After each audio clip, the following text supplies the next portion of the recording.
Je suis très sincère, l'intuition a joué une place prépondérante dans ma vie professionnelle. C'est-à-dire que je pense n'avoir fait aucun choix professionnel sans m'être fiée à mon intuition. C'est pour moi le déterminant majeur de tous les choix essentiels que je fais dans ma vie. Alors, après, on peut mettre en place de la post-rationalisation, c'est-à-dire faire un choix et trouver les raisons objectives, tangibles, de le justifier. Mais au fond, je sais que tous les choix importants que je fais dans ma vie et dans ma vie professionnelle de surcroît sont des choix intuitifs.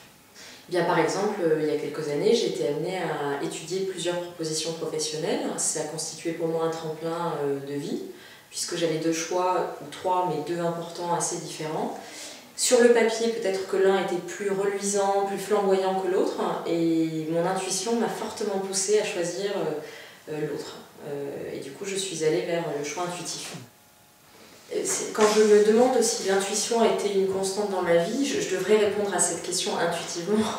Je pense que ça a été une constante dans ma vie, c'est-à-dire qu'il y a un très beau texte de Todorov que j'aime beaucoup qui dit « On lit le monde dans nos sociétés occidentales via l'économie, ce serait intéressant de le lire via l'imagination, la littérature. » Et comme j'ai toujours été férue de ces mondes imaginatifs, créatifs, j'ai toujours pensé qu'il y avait une sorte de zip à la réalité et qu'on pouvait tirer ce zip et regarder ce qui se passait derrière. Et c'est là où l'intuition pouvait entrer en ligne de compte.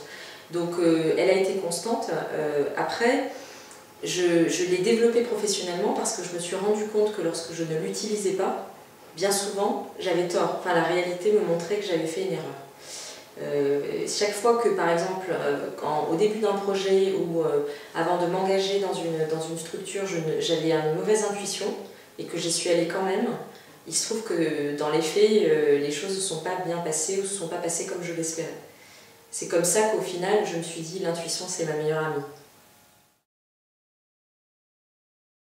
Je reconnais mon intuition par des signes non verbaux.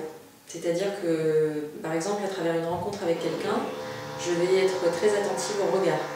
Le regard va imprimer une musique en moi, va imprimer un son, quelque chose qui grandit.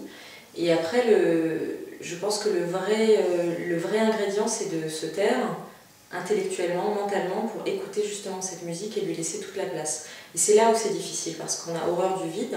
Bien souvent, on est pétri par des peurs, des urgences, des contraintes, et l'intuition, elle ne peut se développer que dans un espace de liberté, un espace où tout est possible et où on laisse émerger ce qui est réel et ce qui est intuitif. Pour moi, pour démêler l'intuition des désirs, ce qui va passer en premier, c'est la temporalité. C'est-à-dire pour moi, l'intuition, elle est première, elle est immédiate, elle est rapide.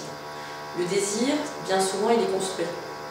Et du coup, il vient après l'intuition. Donc, ce à quoi je me réfère quand je veux demander à mon intuition d'être mon accompagnatrice, c'est l'immédiateté de ma sensation au moment d'un choix, au moment d'une rencontre. Je pense que dans le cadre professionnel, il peut y avoir des intuitions collectives, mais il me semble que la difficulté, c'est d'arriver à les faire émerger dans un collectif et ensuite arriver à les verbaliser. Parce qu'une intuition qui ne serait qu'intériorisée, qui ne serait qu'espace intérieur, ne peut pas prendre forme dans le réel. Pour prendre forme dans le réel, elle doit passer à un moment donné par des mots, et des mots qui, a priori, se traduisent en décision. Et c'est ça, finalement, la difficulté dans un collectif, c'est de mettre les bons mots sur la même intuition, et ensuite de prendre les décisions qui correspondent à la formalisation de l'intuition.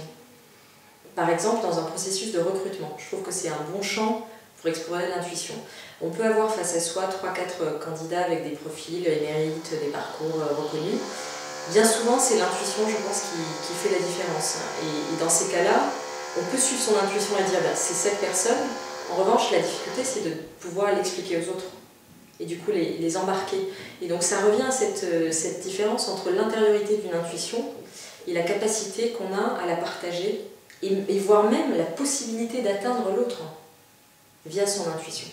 Donc c'est une aventure individuelle, sauf qu'elle ne devient vraiment puissante que quand elle est mise au service du collectif ou partagée avec le collectif. Et je crois que c'est là qu'il y a un vrai champ d'exploration et de travail, probablement autour de l'intuition en entreprise.